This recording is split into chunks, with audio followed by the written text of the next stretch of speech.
日本では、6月から8月が夏にあたります。梅雨が明けると、本格的な夏がやってきます。今日は、日本の夏の風物詩についてお話しします。風物詩とは、その季節特有の文化、風習、現象、食べ物などを指す言葉です。花火。多くの人が最初に思い描く夏の風物詩は、何と言っても花火です。全国各地で花火大会が催されます。大きな花火大会では、3万発もの花火が打ち上げられます。打ち上げ花火は、江戸時代に死者の霊を慰めたり、疫病の退散を願って始められました。日本の夏はとても蒸し暑いです。そのため、夕方になり、涼しくなってから花火を打ち上げました。花火は夕涼みの文化として、夏に行われるようになりました。打ち上げ花火は、今ではすっかり夏の風物詩の一つになりました。打ち上げ花火は、花火師と呼ばれる職人が、一つ一つ手作りします。花火の色は、火薬に混ぜる金属の粉末の種類によって決まります。例えば、ナトリウムは黄色、カリウムは紫色、銅は青緑色、カルシウムはオレンジ色、リチウムは深い赤色を発色します。大きな玉の中に星と呼ばれる小さな火薬の玉がたくさん入っています。打ち上げられると、大きな音とともに小さな星が四方八方に広がります。そして、夜空に色鮮やかな大輪を咲かせます。浴衣を着て、手にうちわを持って、花火の見物に出かけます。打ち上げられた花火が空の高いところで爆発します。その時に出る、ドンという大きな音はすごい迫力です。爆発で広がった星が夜空に様々な色や模様を描き出します。次々と打ち上げられる花火を見上げながら、人々は感動の時間を過ごします。七夕。七夕は7月7日に行われる行事です。東アジアの地域では、同じような行事を行う国が、日本以外にもいくつかあります。この日は織姫と彦星が天の川を渡って、一年に一度会うことができる日です。どうして一年に一度しか会えなくなってしまったのでしょうか？織姫は、機織りが上手で働き者でした。彦星も働き者の牛飼いでした。神様が二人を引き合わせたところ、恋に落ち結婚しました。結婚した二人は、以前のように働かなくなってしまいました。この様子に怒った神様は、二人を天の川の両岸に引き離してしまいました。織姫は、泣いて悲しみました。それを見た神様は、一年に一度だけ会うことを許しました。日本以外の国でも、きっと同じような話が伝えられているのではないでしょうか。日本では、七夕は子供たちにとって、夢のある楽しい行事です。子供の時に短冊に願い事を書いて、笹に飾り付けた思い出を誰もが持っています。本来、裁縫や書の上達を願う行事ですが、今ではいろいろな願い事を短冊に書いて、飾り付けています。たくさんの色や形をした飾り物をぶら下げた笹は、とても華やかで綺麗です。星に願い事をする七夕は、とてもロマンチックな行事ですね。仙台の七夕祭りは、豪華な飾り付けで有名です。海水浴。夏になると、海水浴場が賑わいます。もともと海水浴は、健康増進などの医療目的で行われるようになったと言われています。18世紀中頃ヨーロッパで生まれた海水浴は、明治時代に日本に伝えられました。神奈川県の大磯という場所に、最初の海水浴場が作られ、政界、財界の有名人も多く訪れました。今では、北の北海道から南の沖縄県まで、多くの海水浴場が作られています。夏になると、暑さから逃れようと、多くの人が海水浴場を訪れます。海水浴場には海の家が建てられ、軽い食事をしたり、シャワーを浴びたりすることができます。海水浴は、今でも身近なレジャーとして人気があります。海水浴の楽しみの一つに、スイカ割りがあります。砂浜の上にシートを敷きスイカを置きます。目隠しをして、棒を持った人は、スイカから少し離れた場所で、何回かぐるぐると回転します。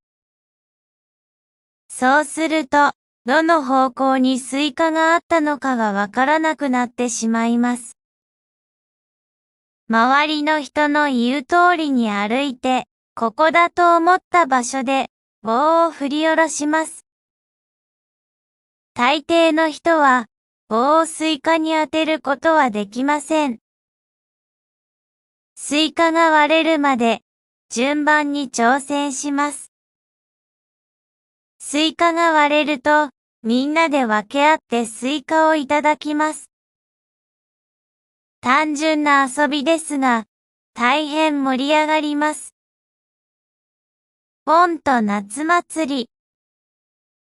日本のお盆について少しお話をしましょう。8月13日から16日まではお盆と呼ばれる期間です。お盆には、ナスやキュウリで作った牛や馬、それに提灯など、独特のお飾りをして、故人をおもてなしします。仏壇には、お線香、花、ろうそく、水、食べ物、スイカや桃などの果物を添えます。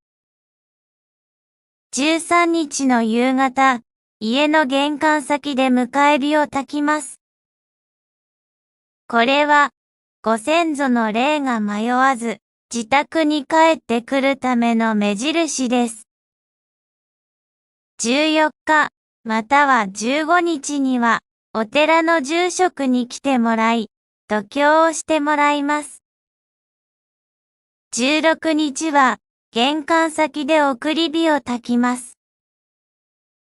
ご先祖の霊があの世にまっすぐ戻れるよう、見送りのために焚きます。日本ではお盆の頃、会社などは長期休みになります。子供たちも夏休み期間です。これに合わせて、夏祭りが行われることが多いです。夏祭りのつきものといえば、盆踊りや屋台です。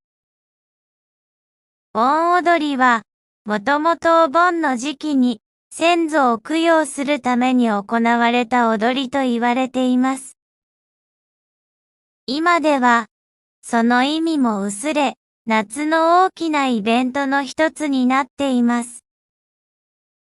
盆踊りでは、広場の中央に櫓を立て、櫓の周りを回りながら、温度に合わせて踊るのが一般的です。誰でも踊りに参加可能なことが多いので、機会があったら参加してみてください。盆踊り会場の近くでは、屋台や露店が出ていることがあります。綿菓子、焼きそば、たこ焼きなどが売られています。綿菓子は砂糖を溶かして、糸状にしたものを割り箸に巻きつけて作ります。子供にとって、綿菓子は一度は食べてみたいと思うお菓子です。また、金魚すくいも見かけます。針金の輪になっているところに、紙が貼ってあります。水の中に紙を入れると、すぐにふやけて破れやすくなります。紙が破れないうちに、うまく金魚をすくえるかが試されます。一匹もすくえず、泣いてしまう子供もいます。また、一匹すくうまで何度も挑戦する子供もいます。何匹もすくおうと頑張っている大人もいます。そんな姿を見ていると、応援したくなりますね。そうめんとかき氷。夏によく食べられるのがそうめんです。暑い夏に冷たいそうめんは食欲をそそります。一般的な食べ方は、茹でたそうめんを冷たいつゆにつけていただきます。つゆの中に細かく刻んだネギやみょうが、それに青じそなどを入れると、一層美味しくなります。暑くて何も食べたくない時でも、そうめんだと不思議と喉を通ります。流しそうめんというものもあります。太い竹を縦に半分に割って、長い砥のようなものを作ります。半分に割った竹を何本かつないで、片方が高くなるように台の上に固定します。そして、高い方から低い方に水を流します。次に、一番高いところに茹でたそうめんを置くと、水と一緒に低い方へ流れていきます。長い砥の両脇に、食べる人が、箸とつゆが入った器を持って待っています。流れてきたそうめんを、箸で止め、すくい上げて器に入れて食べます。みんなが楽しみながら食べることができるのがいいですね。暑さが大変厳しいとき、特に人気なのがかき氷です。このかき氷を売る店の目印をご存知ですか？白地に赤字で氷と描かれている旗です。かき氷の種類は今ではすごくたくさんあります。削った氷の上にいろいろなものを乗せたものが多いです。あんこ、いちごなどのフルーツ、アイスクリームなど、いろいろです。また、シロップだけをかけたものもあります。本当にバラエティに富んでいます。今後、どのようなかき氷が生み出されるのか、とても楽しみです。かき氷の歴史をちょっと覗いてみましょう。日本では、すでに1300年ほど前に、冬にできた氷を、氷室という部屋で夏まで保管することをしていました。また、平安時代には、貴族たちが氷を削って蜜をかけて食べていたという記録があります。日本のかき氷の歴史は思っていた以上に古いことがわかりました。セミ。梅雨が明けると、オスゼミの鳴く声があちらこちらから聞こえてきます。セミも夏の風物詩の一つです。ミンミンゼミ、アブラゼミ、クマゼミ、ヒグラシなどは、その特徴的な鳴き声で自分の存在をメスにアピールします。ミンミンゼミは文字通り、ミーンミーンとよく通る声で鳴きます。アブラゼミの羽は透明ではなく、茶色をしています。これは世界的にも大変珍しいです。じりじりじりと長く鳴きます。クマゼミは西日本に多いセミで全体が黒っぽい色をしています。シャシャシャととても騒がしく鳴きます。ヒグラシは朝や夕方の時間帯に合唱します。夕方にヒグラシの声を聞くと少し物悲しくなります。ミンミンゼミ、アブラゼミ、クマゼミの声を聞くと暑い夏が一層暑く感じられます。でも、セミの鳴き声が聞こえないと夏らしくないですね。子供たち、特に男の子は、セミ捕りをしたり、カブトムシやクワガタを捕まえたりして、夏休みを楽しみます。また、次のような観察をした経験を持っている子供も多いと思います。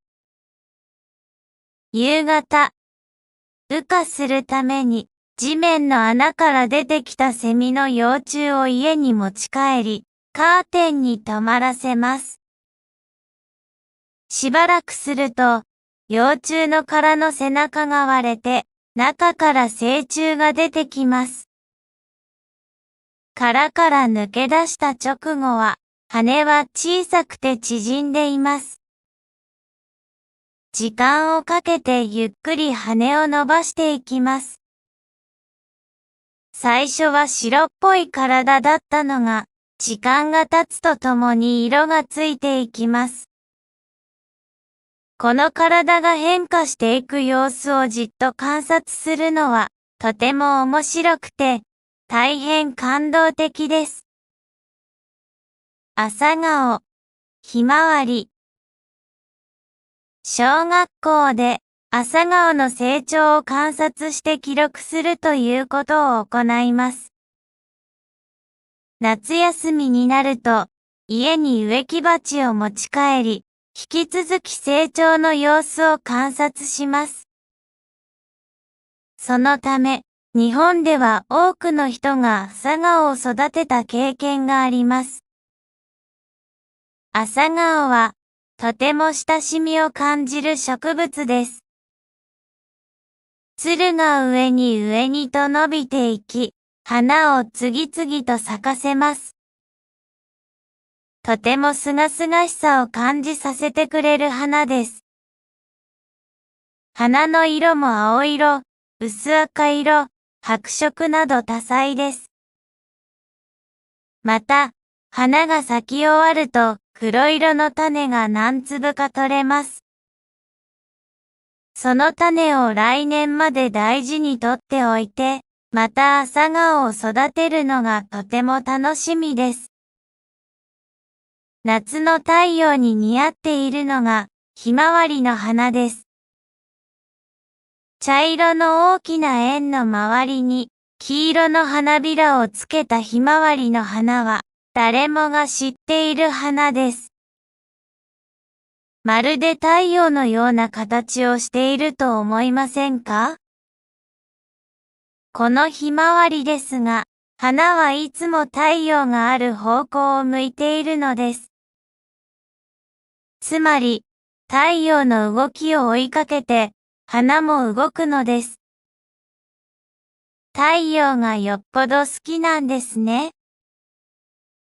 風鈴。夏になると、家の軒下に風鈴が吊り下げられているのを目にすることがあります。風鈴は金属やガラスでできており、お椀を逆さまにしたような形をしています。風鈴の内側の中央に小さな金属やガラス部品を紐で吊り下げます。その紐の先に短冊をつけます。風で短冊が揺れて、小さな部品が風鈴に当たると音が出ます。そよ風に短冊が揺れると、チリンチリンと涼しげな音が聞こえてきます。この音色から、涼しさと風情を感じさせてくれます。茅と蚊取り線香。夏になると、厄介な虫も現れます。どんな虫か思い浮かびますか？夜寝ている時に、ブーンと音を立てて、顔の周りを飛び回ります。起き上がって電気をつけて探すのですが、どこかに隠れて見つかりません。電気を消して布団に入ると、またやってきます。ぐっすり眠ることができず、寝不足になってしまった、という経験を皆さんもお持ちのことでしょう。そうです。もうお分かりですね。その虫の名前は蚊です。蚊の攻撃を防ぎ、ぐっすり眠るために、昔から、茅が使われています。茅は網でできた直方体のもので、紐で吊って部屋の中に作ります。その茅の中なら、蚊はやってきません。安心して眠ることができます。現在茅は、防虫剤などが普及し、使う機会が減ってしまいました。しかし茅は電気も薬品も使わずに、蚊の攻撃を防ぐことができます。このため、環境や健康の観点から見直され始めています。また、蚊が媒介するマラリアやデング熱を防ぐ有効な方法として、茅の利用がアフリカや東南アジアの国々で注目されています。蚊の攻撃を防ぐ方法をもう一つ紹介します。茅とともに、これも夏の風物詩と言って良いかもしれません。それは、蚊取り線香です。渦巻き状になった太めの線香です。この線香の中には、除虫菊という植物から取れる殺虫成分が入っています。この線香の煙を浴びた蚊は、弱って飛べなくなってしまいます。寝る前に蚊取り線香をつければ、蚊に悩まされることはほとんどなくなります。うなぎ、土用の丑の日。8月7日頃の立秋の前日までの約18日間は夏の土用と呼ばれています。その間にやってくる丑の日は土用の丑の日と言われています。2024年は7月24日と8月5日です。日本では、この日にうなぎを食べる風習があります。うなぎは、蒸し暑さによる夏バテを防いでくれる、スタミナ食です。この日は、どこのうなぎ店も大忙しです。お客さんが、ひっきりなしに来店し、うなぎのかば焼きなどを美味しそうにいただきます。うなぎの値段は高いですが、この日だけは、財布の紐は緩むようです。夏菓子。夏によく食べられる和菓子はたくさんありますが、今回は水羊羹とくず餅を紹介しましょう。水羊羹の作り方です。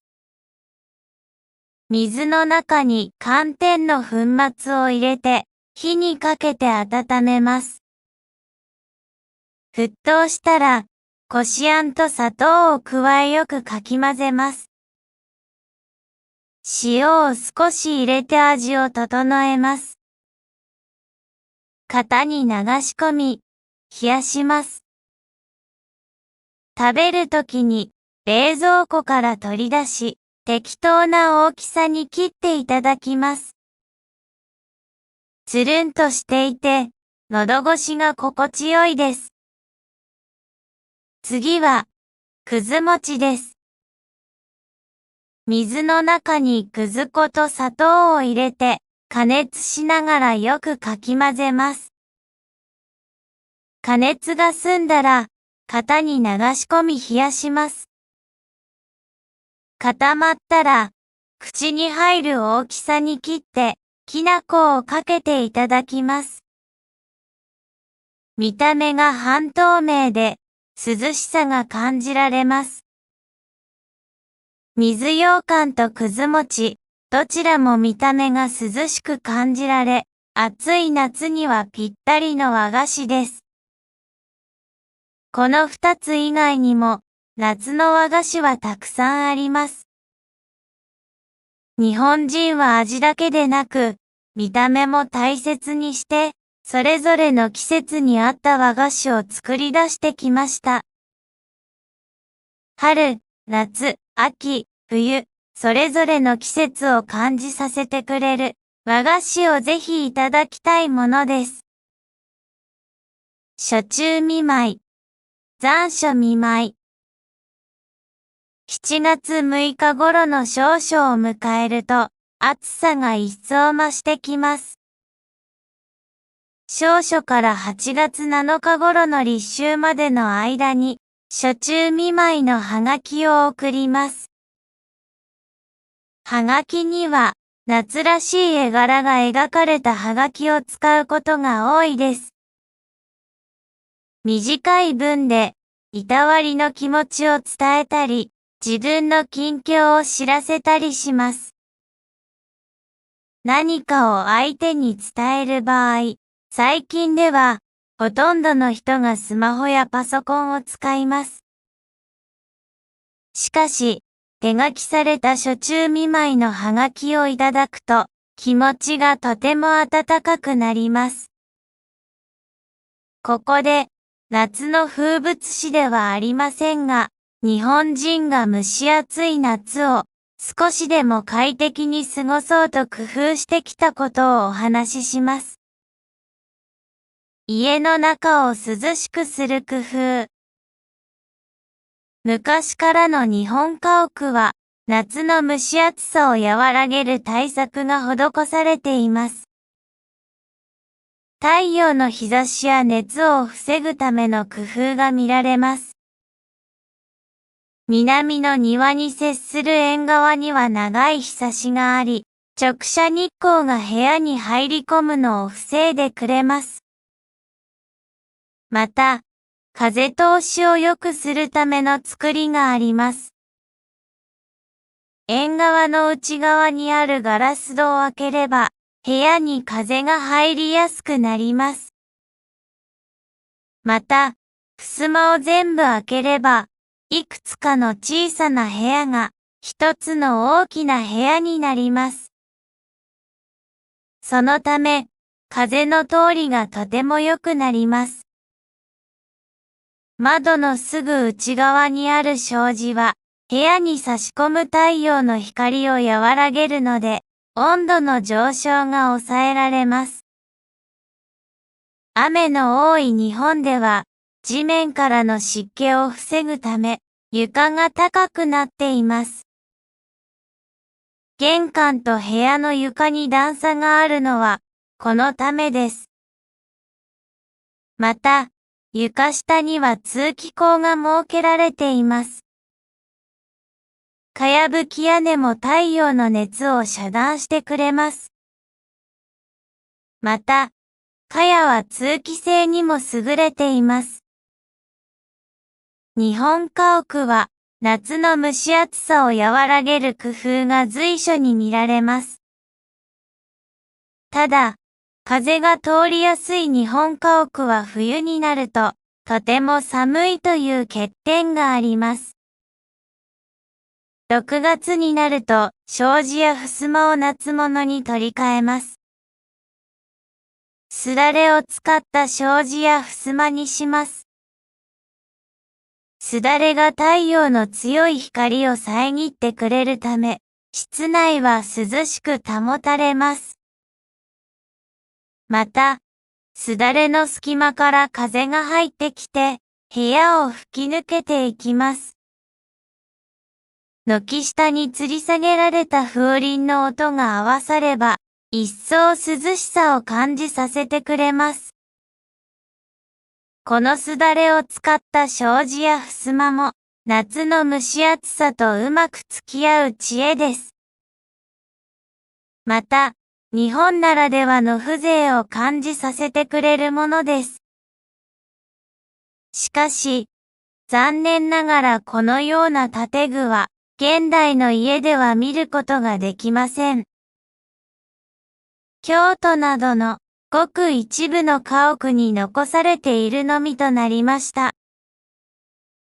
風といえば、扇子やうちわを忘れてはいけません。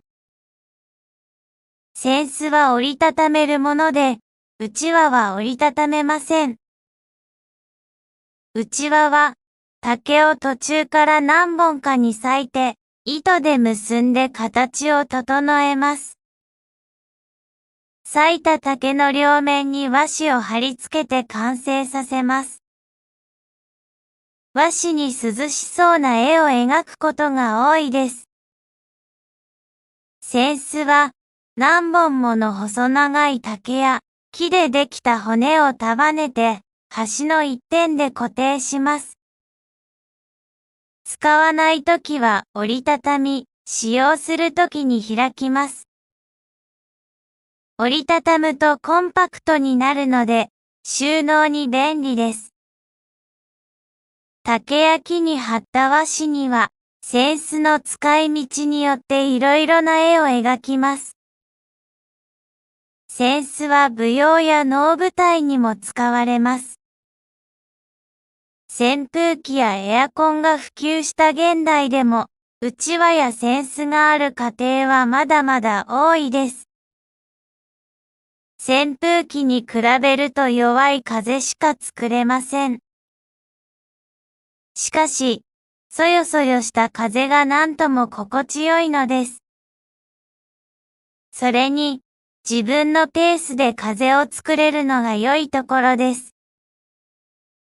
特にうちわは、夏の花火見物など、日本の風情を楽しむおしゃれの小道具として、今でも盛んに利用されています。家の中を涼しくする方法の一つに、打ち水があります。庭や家に面した道路に水をまくことです。昔は、木でできた桶に水を入れ、柄杓で水をまく姿が見られました。着物や浴衣を着て打ち水をしている姿は、日本らしい風情を感じさせてくれます。まかれた水が蒸発するとき、空気の温度を下げてくれます。その空気が風で部屋の中に運ばれてくると、涼しさを感じることができます。衣服の工夫。日本には衣替えという慣習があります。暑さ、寒さの変わり目に季節に合った衣服に入れ替えます。現在でも、中学校や高校では、6月1日頃冬服から夏服へ、10月1日頃夏服から冬服へと衣替えをします。日本の夏の蒸し暑さに対応して、多くの家庭では、6月の上旬に衣替えをします。基本は、風通しの良い生地の服を着るということだと思います。普段着る着物であれば、麻でできたものを選ぶのが良いです。着物でなくても、麻でできた服は、風通しが良く肌触りも心地よいです。夏には涼しさを感じる浴衣を着る機会も増えます。花火大会、縁日、盆踊りなどで多くの人が浴衣を着ます。浴衣はもともと湯上がりに肌の水気を吸い取るために着たものでした。その後、部屋着や寝巻きとして用いられたりもしました。昔は麻でできていましたが、今ではより吸水性が高い綿で作られています。現代では、浴衣は夏のおしゃれを楽しむものとなっています。特に女性の浴衣は、華やかな柄や色のものが多く見られます。日本人は、その季節に適した素材や色、柄を選んで着物を着てきました。これは、着心地の良いものを着るという目的だけではありません。着物を見た人が、着物から季節感を感じることを大事にしているのです。浴衣を着た時に、履くのが下駄です。浴衣に靴は似合いません。下駄は、足を乗せる木の板に、3つの穴が開いています。その穴に布でできた鼻緒と呼ばれる紐を通します。足の親指と人差し指の間に鼻緒を挟んで履きます。歩いていると、足に風が当たってとても心地よいです。ここまで、日本の夏の風物詩と、蒸し暑い夏を過ごす工夫を紹介してきましたが、いかがでしたか？皆さんの国では、夏はどんな気候ですか？もし、日本と同じように暑い夏であれば、どのような対策や工夫をしていますか？よろしかったら、ぜひ教えてください。もっとたくさんの動画を作るために、ぜひグッドボタンとチャンネル登録をお願いします。それでは、次回の動画でお会いしましょう。